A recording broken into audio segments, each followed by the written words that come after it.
Abra sua Bíblia no livro de Eclesiastes.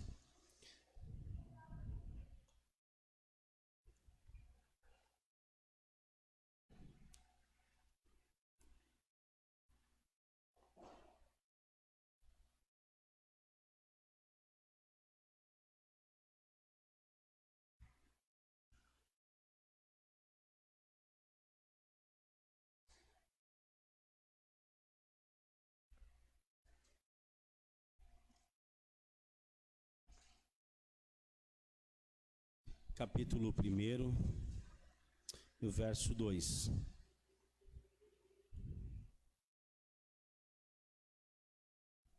Os irmãos acharam? Diz um sonoro amém.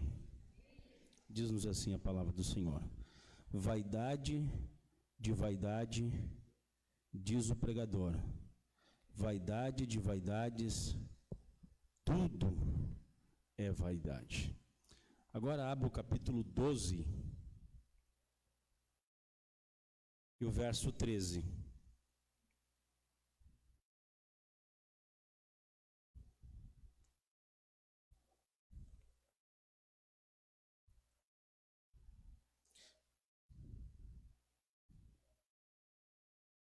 Diz-nos assim a palavra do Senhor: de tudo que se ouviu, a conclusão é esta: tema a Deus e guarde os seus mandamentos, porque isto é o dever de cada pessoa. Vaidade, vaidade, tudo é vaidade. Depois ele fala de tudo que se ouviu, a conclusão é essa: tema a Deus e guarde os seus mandamentos. Capítulo de número 2 e o verso de número 24. Capítulo 2, verso 24. São três temas que Salomão vai tratar nesse livro de Eclesiastes para responder às aparentes contradições que ele encontrou na vida. Capítulo 24 diz: não há nada melhor para o ser humano do que comer, beber e fazer com que a sua alma desfrute o que conseguiu do seu trabalho. Só até aqui, só esse texto. Vamos orar ao Senhor. Pai, pedimos a tua bênção, pedimos a tua graça. Nós lemos esses 3 versículos, onde nós vamos estar concluindo, Senhor, uma visão panorâmica do livro de Eclesiastes. Pedimos que a inspiração do teu Espírito, pedimos que tu derrame graça aos teus filhos que estão ouvindo, que eles ouçam com atenção, que ouçam com temor, que ouçam, Senhor, com avidez, para aprender a tua palavra, pois a tua palavra é o assim diz o Senhor. Por Cristo Jesus oramos, que seja assim. Amém e amém. Pedi que o Ezequiel coloque o slide, já vai direto para o 7º. Vai para o 7º slide, gente, onde nós paramos semana passada. O livro de Eclesiastes apresenta Jesus Cristo como a verdadeira vida.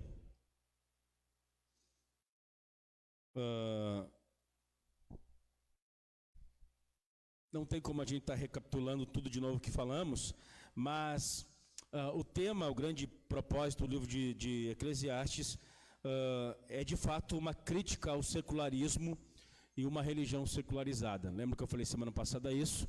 Que, na verdade, o autor de Eclesiastes está dizendo que a vida sem Deus ela é um absurdo.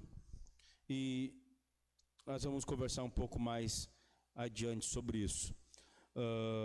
Ainda retomando algumas coisas rapidamente da semana passada, pode deixar esse slide aí.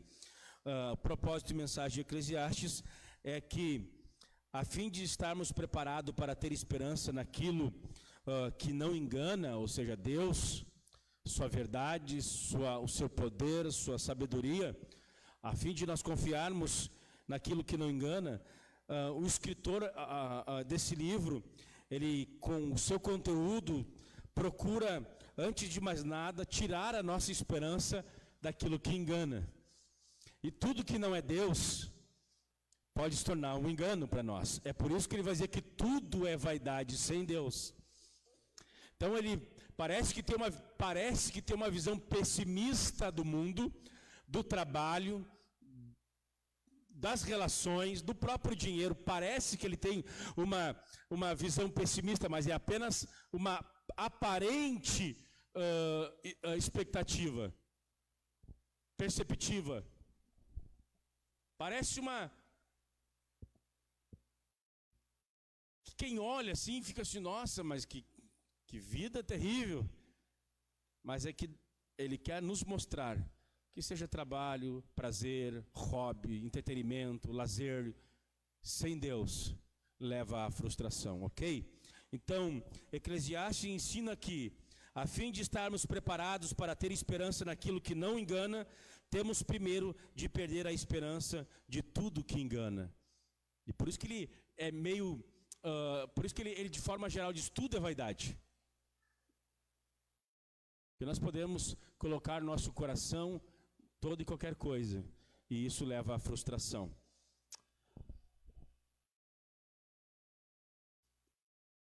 E a gente terminou aí nesse slide falando semana passada sobre essas questões aí, frustrações e enigmas da vida que causam perplexidade no pregador, no filho de Davi. Uns têm dificuldade de detectar quem é o autor, acredito que seja Salomão. Do verso 1 ao 9 ele diz que tudo é efêmero. Do capítulo 2, do 1 ao 11, ele fala sobre a riqueza é vaidade, sabedoria é vaidade, trabalho é vaidade, oprimidos sem defensores, capítulo 4, 1 ao 3, quando ele vê as situações dos oprimidos sendo fustigado pelos ricos, pelos reis. Desigualdades na vida deixou ele perplexo, quando ele vê que os sábios às vezes morrem de forma desonrosa, entre tolos e ignorantes às vezes são alçados e ovacionados como se fossem pessoas importantes. Ele viu tolos sendo carregados em cavalos como se fossem príncipes, e príncipes caminhando a pé. Parece que há uma inversão no universo. Hoje parece que o certo virou errado. E o errado virou certo.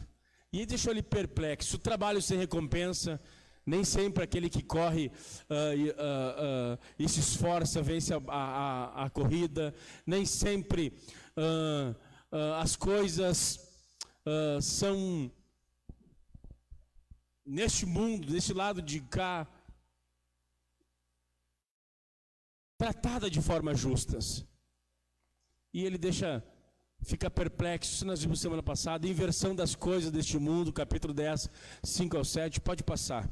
Então essas são algumas coisas que deixaram Salomão e fizeram ele pensar sobre a vida. E o livro de Eclesiastes é um livro de sabedoria, um livro de instrução para nos dar bom senso, juízo,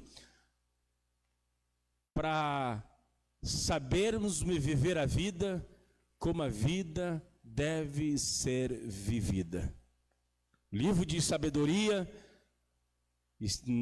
e bem na verdade Salomão, ele não escreve apenas este livro de sabedoria, ele escreve provérbios e mais provérbios, que nos ensinam, e a gente viu semana retrasada isso. O fato é que ele está perplexo com este mundo. E ele chegou a algumas resoluções para que a gente possa, ao viver a nossa vida, uma vida sujeita à enfermidade, cansaço, decepção, frustrações, desilusões. Tipo assim, não, o que me falta na vida, eu sou um adolescente lá meio frustrado, eu preciso da minha independência, vou ser jovem, vou trabalhar, e aquela coisa toda, vou fazer a faculdade, vou ter uma carreira. E essas coisas até dão uma alegria, um certo prazer momentâneo, mas quando você chega lá, parece que se esvaziou. É o que o Salomão está dizendo, tudo é vaidade.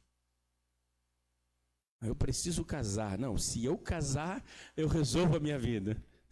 Daí casa, e o casamento é uma bênção. Mas o casamento não pode dar aquilo que a alma precisa. Por isso que ele vê tudo é vaidade.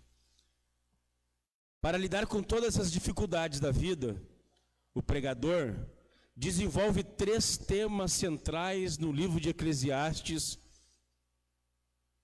para ensinar os seus filhos, ensinar a posteridade e nos ensinar a nós também. Que temas são estes? Número 1, como a gente leu aqui, vaidade, que no original é rebel ou vapor.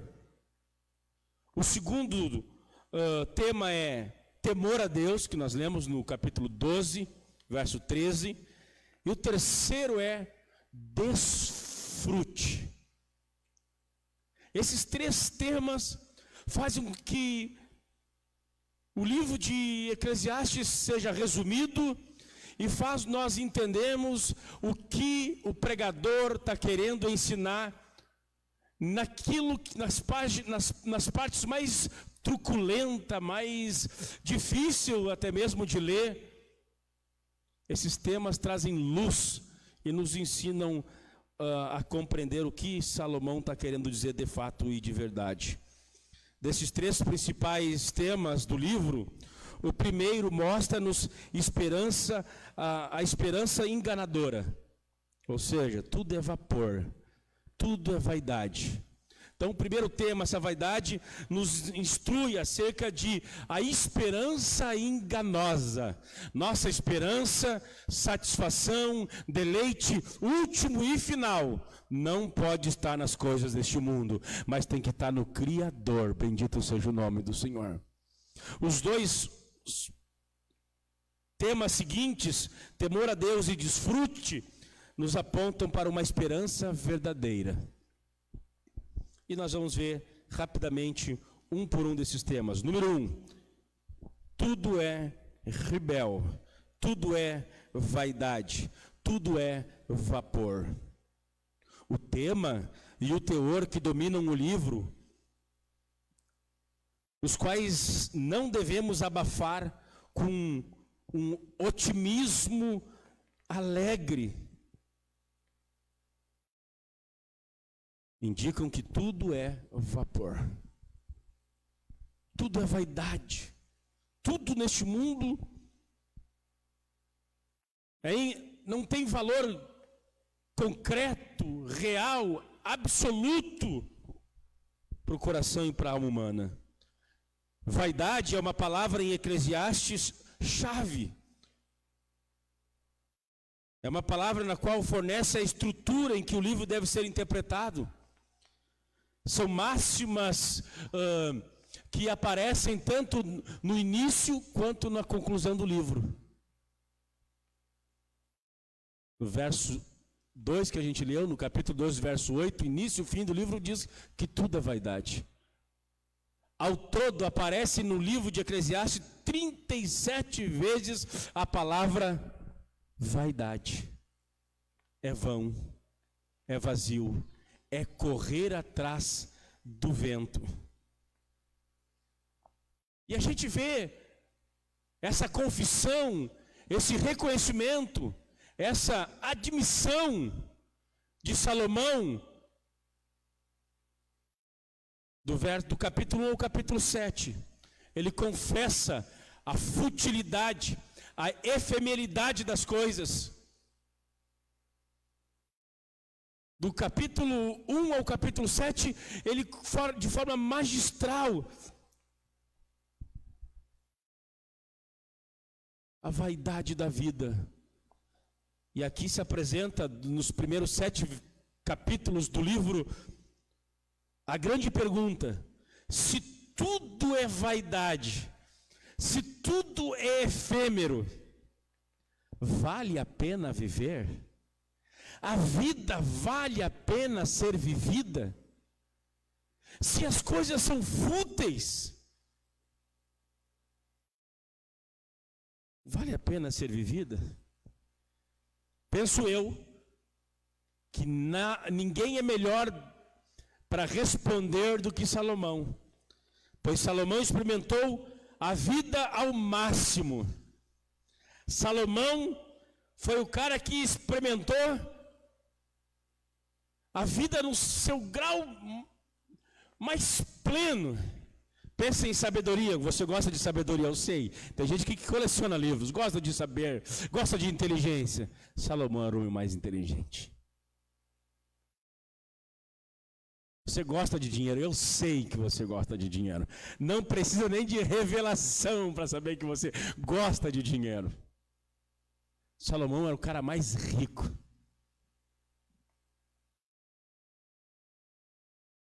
Ele tinha riqueza, sabedoria. Mulheres, então, prazer sexual. Pensa em um homem que sabia que era isso. E semana que vem nós vamos ter uma palavra sobre Cantares de Salomão. Vai pegar fogo a semana que vem o negócio. Salomão experimentou a vida ao máximo. Ninguém poderia dar-lhe melhor resposta. Mas o que ele dá não é... Mas a resposta que ele dá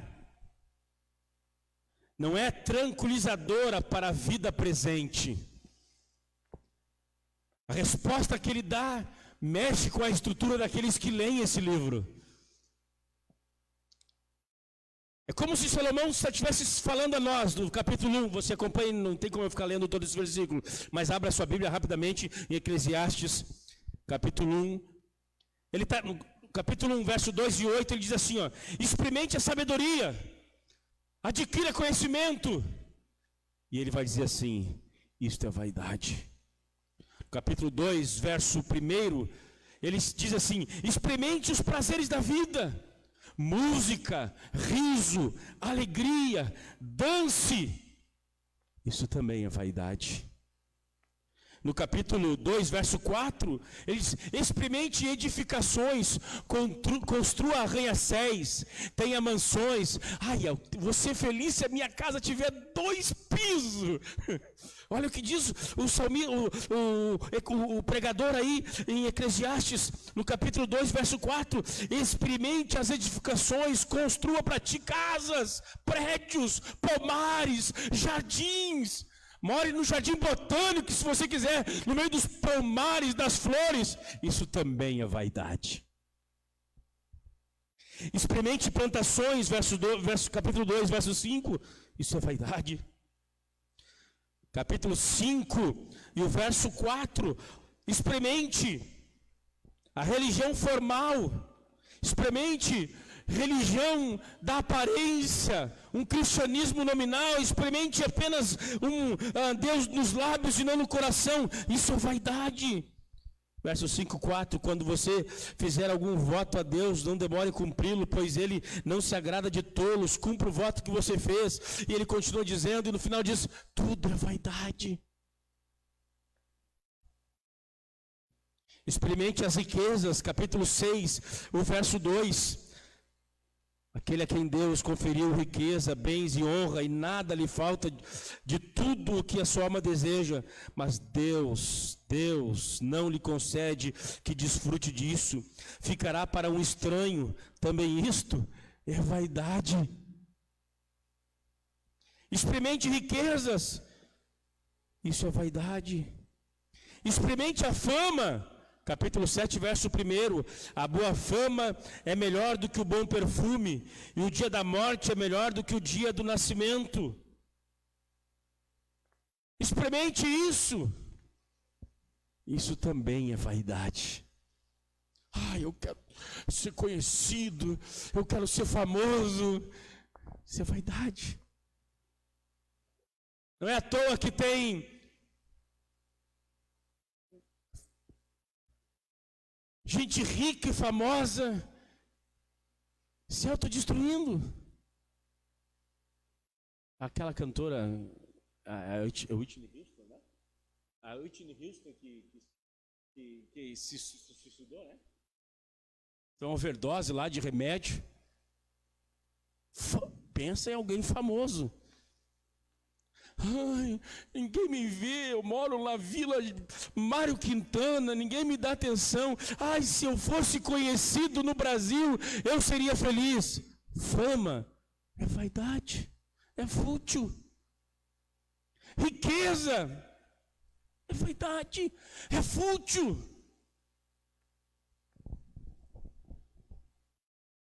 Em outro livro, o Salomão já disse: melhor é o pouco com Deus que o muito sem Ele.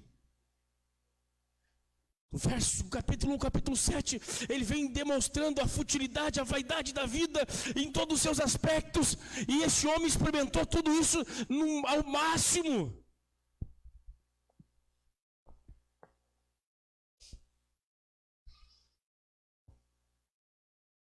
Nos apresentando a futilidade da vida.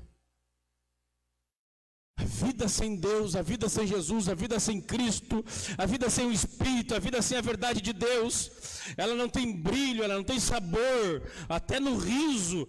Eu vou ler esse versículo para vocês, capítulo 2 de Eclesiastes, e o verso 2. Não, 1 e 2. Eu disse a mim mesmo: vamos, prove a alegria, procure ser feliz, mas também isso era vaidade. Concluí que o riso é tolice e que a alegria não serve para nada. Sem Deus, até as piadas, sem Deus, até o riso é triste. Uau. Ri. Chegam até a cantar musiquinha, né? Eu estou rindo à toa. Esse coração dilacerado. Capítulo 1 ao 7, ele fala sobre essa vaidade da vida, futilidade da vida.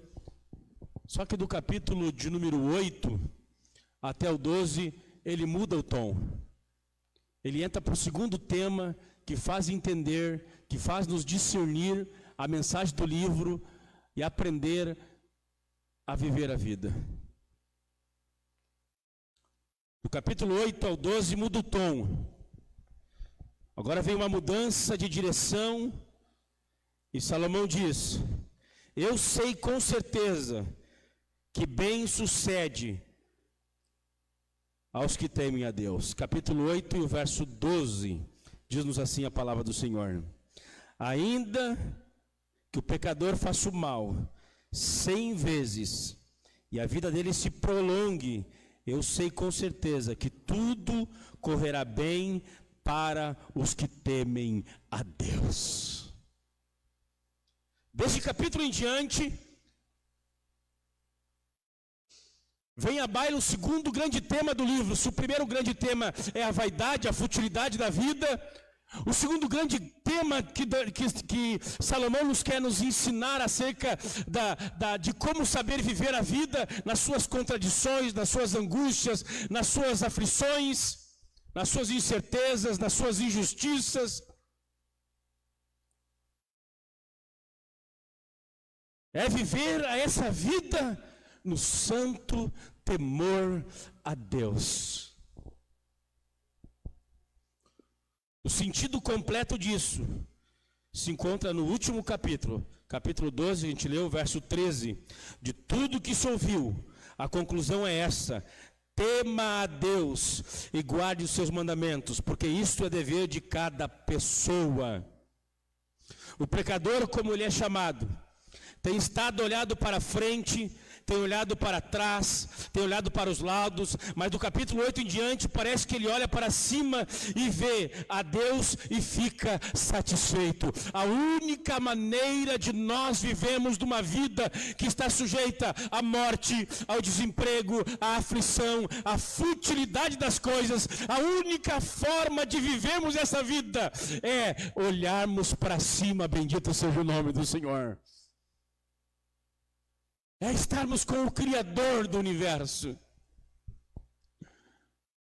O pregador, como ele é chamado, tem estado olhado para frente, para trás e para os lados, mas a partir de agora, ele olha para cima e vê a Deus e fica satisfeito. A frase debaixo dos céus, do capítulo 1, verso 3, aparece 28 vezes neste pequeno livro. A vida debaixo do sol quase não vale a pena de ser vivida, mas a vida acima do sol, nas regiões celestes que Paulo descreve lá em Efésios capítulo 1, é uma vida que vale a pena ser vivida. No temor de Deus, com o coração nas coisas do alto, bendito seja o nome de Jesus, você consegue viver as circunstâncias e as dificuldades mais terríveis desta vida, pois nós entendemos que essa vida só faz sentido quando nós nos encontramos, quando nós nos rendemos ao Criador. Tem um dos textos que eu acho magnífico, de tantos textos da Bíblia Sagradas, que é o Salmo de número 36 e o verso 9. Na tua luz vemos a luz. Nós só temos discernimento da vida à luz do conhecimento de Deus, à luz da presença de Deus, da vida de Deus.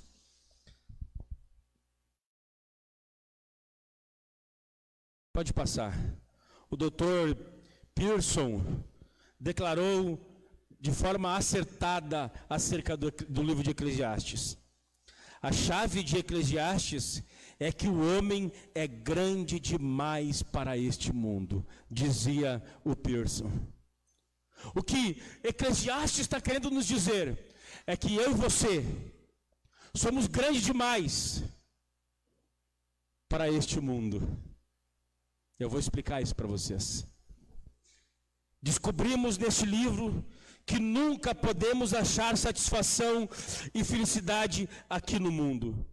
A verdadeira felicidade é impossível fora de Cristo.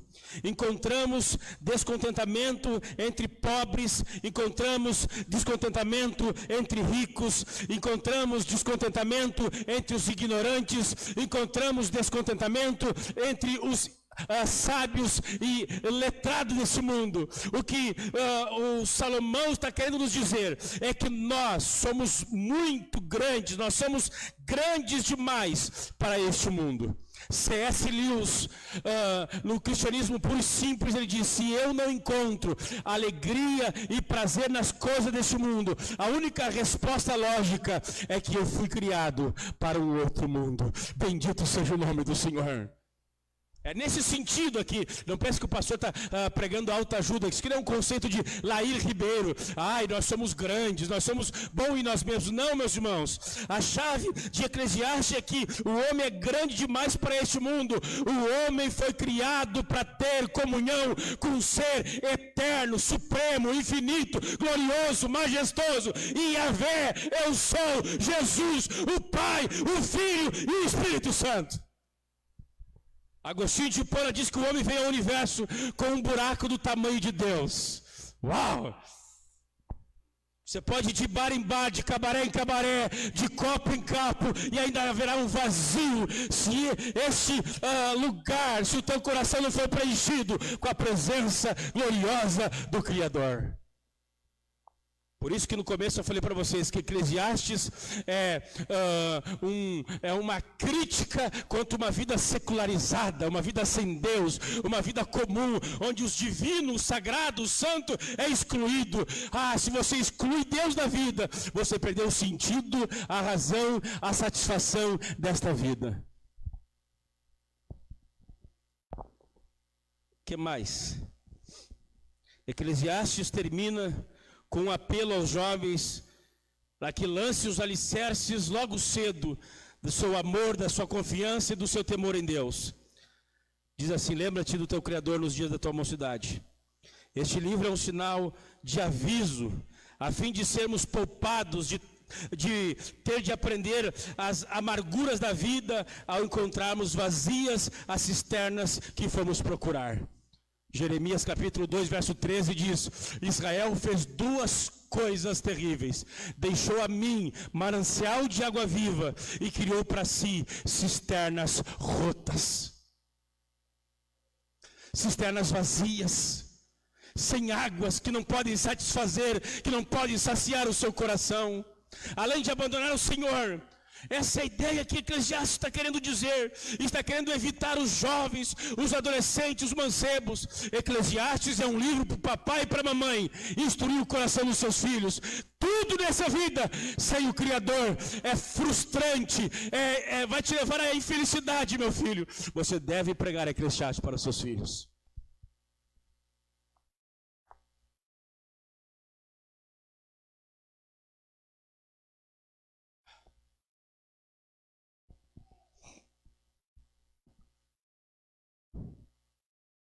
E agora o último lugar, último tema que faz nos entender o livro de Eclesiastes, nos esclarece aquilo que parece ser contraditório no livro de Eclesiastes, é o desfrute. Aproveite a vida. A gente vê essa palavra várias vezes recorrente no livro. Várias vezes nós vemos isso. Nós lemos o capítulo 2 e o verso de número 24. Não há nada melhor para o ser humano do que comer, beber e fazer com que a sua alma desfrute do que conseguiu. Desfrute.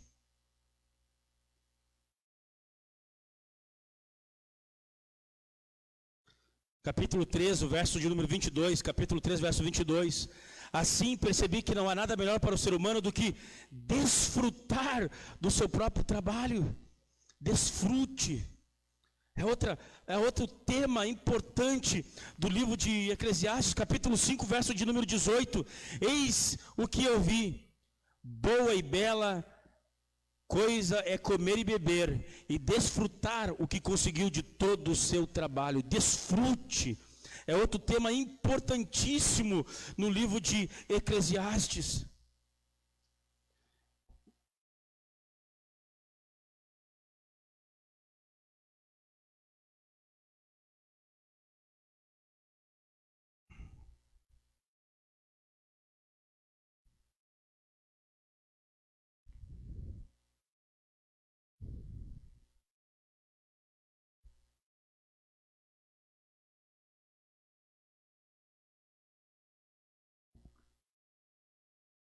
Se o primeiro tema, rebel, vapor, vaidade, leva à conclusão de que se deve desfrutar da vida, ou seja, se a vida está cheia de desilusão, se a vida é como ela é, e a ideia de Eclesiastes é essa, se a vida é do jeito que é, então aproveita, é essa a ideia.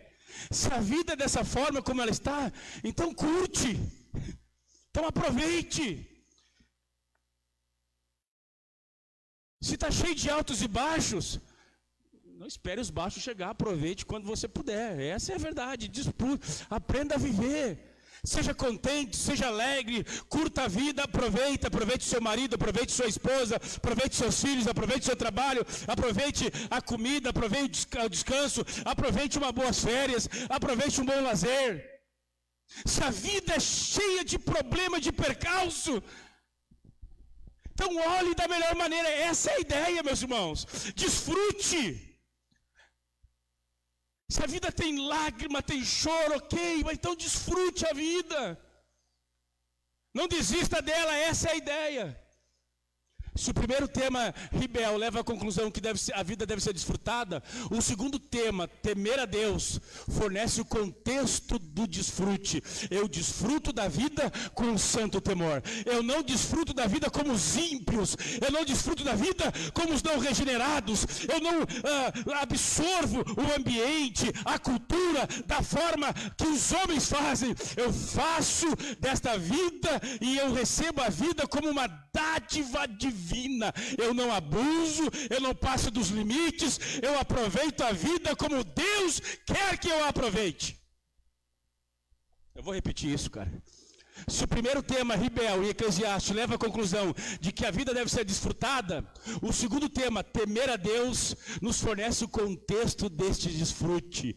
Quando fala para comer, não é para comer de forma glutona, forma irresponsável, sem controle, sem domínio próprio. Quando a Bíblia diz para você desfrutar o sexo, é o sexo dentro do casamento, heterossexual, monogâmico, como a Bíblia Sagrada ordena. Bendito seja o nome do Senhor.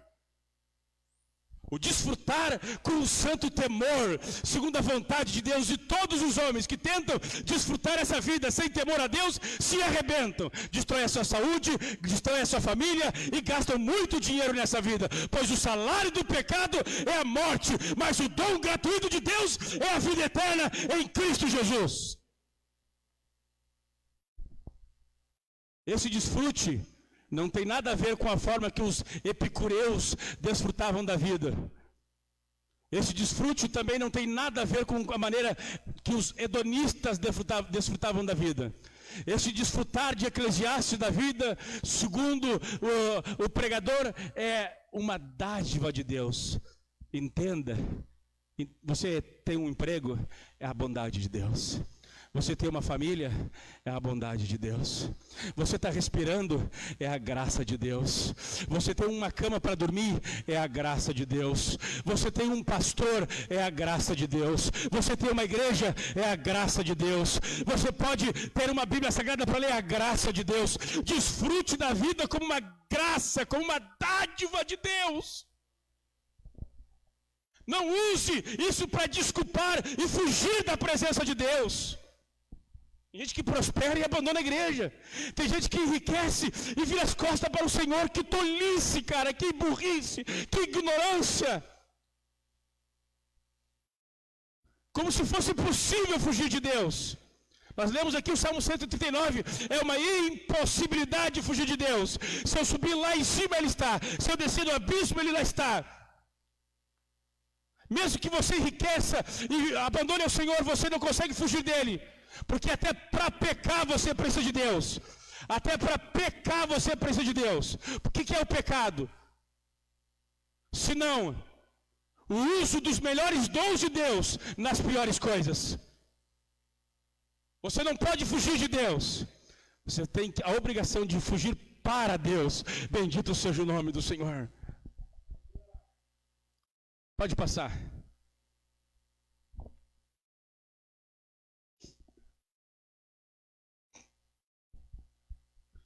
Gostaria de encerrar. Já deu duas semanas falando sobre Eclesiastes, vocês já pegaram o sentido da coisa. Eu quero fazer 3 aplicações e orar com vocês. Número 1. Eclesiastes nos ensina o real valor da vida, o real valor das coisas deste mundo. Com essa verdade em mente, responda para você, para o seu coração agora.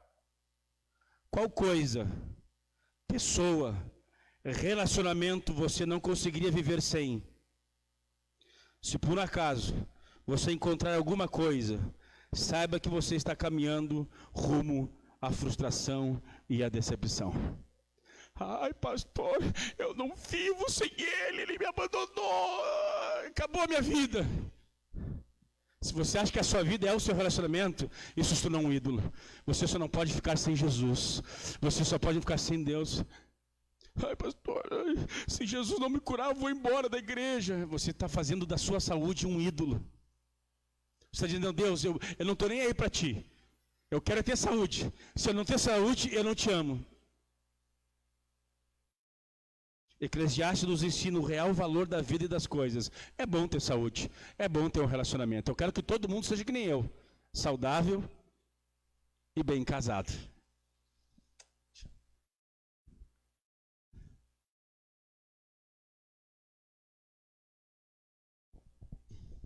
O gozo de Deus, preste atenção, é a única felicidade com a qual a nossa alma pode satisfazer-se. Ir ao céu, desfrutar plenamente de Deus, é infinitamente melhor do que as mais agradáveis comodidades deste mundo. Olha que Jonathan Edwards dizia: pais e mães Maridos, mulheres, filhos ou a companhia de amigos terrenos são apenas sombras, mas Deus é a substância. Eles são apenas raios de luz, Deus é o sol. Eles são apenas correntes de água, Deus é a fonte. Eles são gotas, Deus é o oceano. Bendito seja o nome do Senhor. Todo amor que tu tem do pai, todo amor que você tem da tua mãe, todo amor que você tem dos seus irmãos, toda alegria que você tem de um relacionamento, é apenas uma fagulha do que Deus significa. É apenas uma demonstração da bondade, da doçura, da graça que Deus é. Bendito seja o nome do Senhor. Eclesiastes nos chama a atenção. Não procura satisfação plena e final da vida nas coisas dessa terra.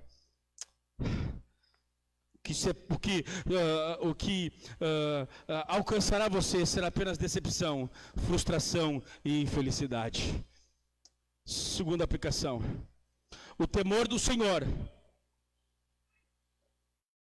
Em Eclesiastes significa o nosso respeito, a nossa consideração por Deus como nosso Pai, Criador e Redentor.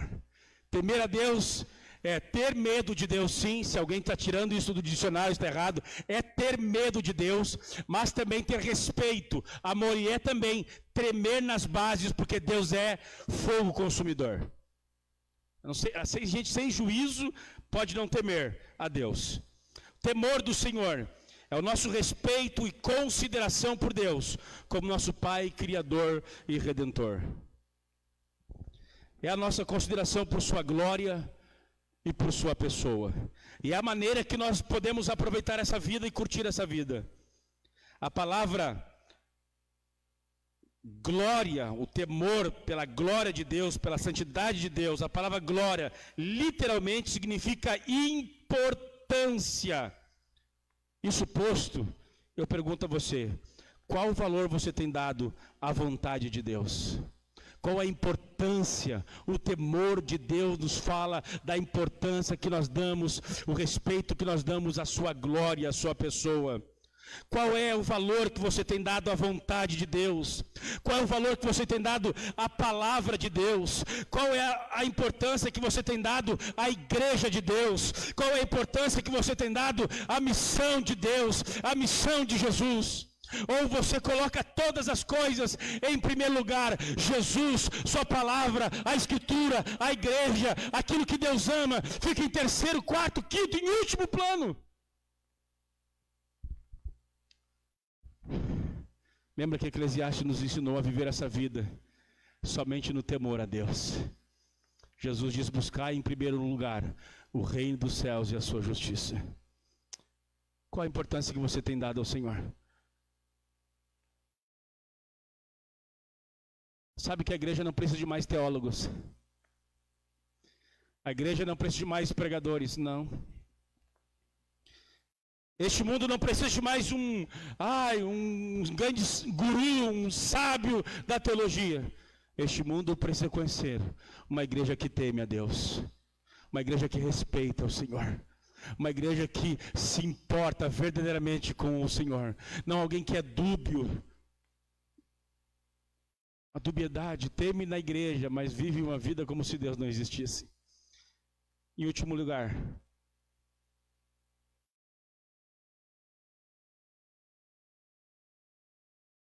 desfrute. Desfrute.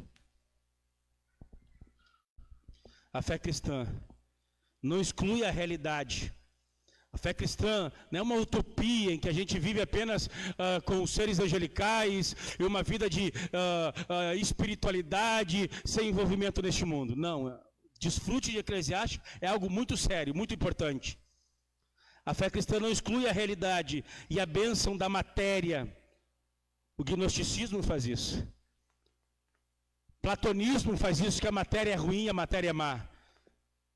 Não precisamos viver de forma neurótica ao aproveitarmos da vida, desde que a desfrutamos como realmente ela é. Ela é uma dádiva de Deus. Desfrutamos da vida dando glória a Deus por tudo. Como disse Paulo, quer comais, quer bebais, quer fazer qualquer outra coisa, eu faço tudo para a glória de Deus. Eu faço de tal maneira que Deus é glorificado. Eu vivo a minha vida não autocentrada, eu não trabalho de tal maneira enlouquecida em que eu desrespeito o culto, a ceia, o momento de oração com a igreja. Eu trabalho duro, mas não perco a minha fé por isso. Quando eu vou curtir a vida, eu vou sair de férias, eu vou para a praia, eu vou num cinema, mas eu não esqueço que eu temo ao Senhor. Eu não desplugo e vivo como quem não conhece ao Senhor. E daí agora deixa a vida me levar, vida leva eu. Não, meus irmãos, o cristão desfruta desta vida para a glória de Deus. Só que tem muita safadeza aí. Tem dito em nome de Deus que é ateísmo, é incredulidade, não, é maturidade. Que maturidade? Isso não é maturidade, isso é carnalidade, meu irmão. Quando o Senhor não pode ser recebido em ação de graça nas tuas atividades seculares, isso é carnalidade, meus irmãos. Vamos estar em pé, tá bom? Eu não sei nem que horário é, por causa do meu celular está sendo aqui de esboço. Bem certinho. 9h33.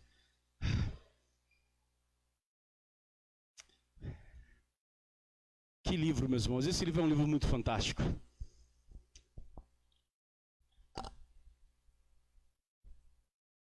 Eclesiastes nos ensina a viver a vida sem as suas neuroses, sem as loucuras. Aproveite o churrasco, mas bem assado ou mal passado. Aproveite. Se aproveite como filho de Deus, não como ímpios. Se possível, convida alguém que não tenha condições. Convide só o pastor. Não deixe de convidar o pastor. Mas convide alguém que na igreja que não é visto, que não é notado, que não é lembrado. É sério, não estou brincando. Convide um pobre da sua rua que não sabe o que é passar um domingo.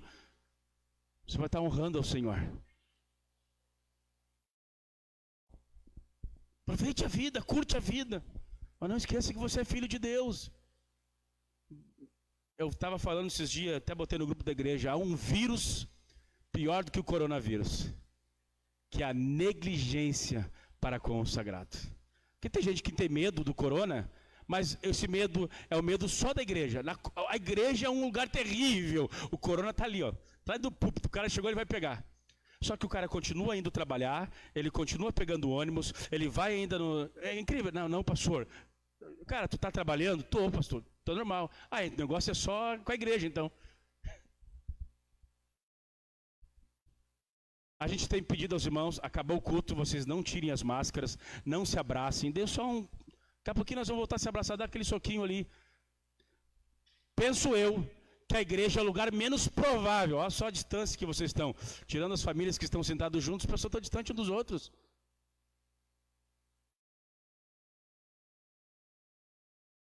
Pega dinheiro, pega ônibus. Tem cara que trabalha dentro do hospital e não está com medo. Mas na igreja, eu posso pegar. Há uma indiferença para as coisas de Deus, meus irmãos, é muito sério. Sabe, pois, meu filho, que muitos apostatarão da fé nos últimos dias. Nos bancos da igreja. Mas já foi, vamos orar ao Senhor. Desfrute a vida, aproveite a vida. Tema ao Senhor e tenha consciência que essa vida não pode nos satisfazer. Nós temos satisfação plena somente no Senhor. E eu encerro com a frase de Agostinho de Hipona, diz: criaste-nos para ti, e o nosso coração só encontrará repouso quando descansar em ti. Feche os olhos, vamos orar ao Senhor. Revise se existe alguma coisa, alguma pessoa, algum relacionamento que está roubando a fidelidade do teu coração, a lealdade da tua alma. E se você encontrar alguma coisa, rompa com isso. Rompa com o mundo, rompa com o pecado. O pecado tem apenas uma alegria transitória. Satisfação somente o gozo do Espírito Santo, que é fruto do Espírito. Bendito Deus e Pai. Nós terminamos essa visão panorâmica do livro de Eclesiastes em 2 semanas e nós te agradecemos por todas as verdades que ouvimos. aquilo que por falta de aptidão, de habilidade, não consegui passar, que teu Espírito comunica ao coração do teu povo, da tua igreja, animando-os, fortalecendo, guiando e os dirigindo. Pai, tu tem nos cercado abundantemente de dádivas, de bens. Não deixe que esses bens se tornem para nós empecilhos para te servir.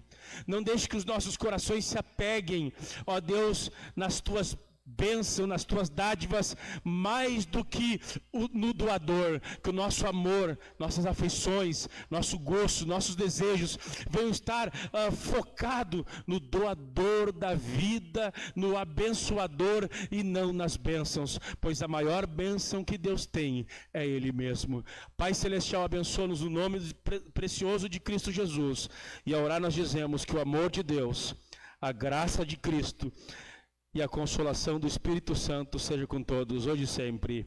Amém e amém. Estamos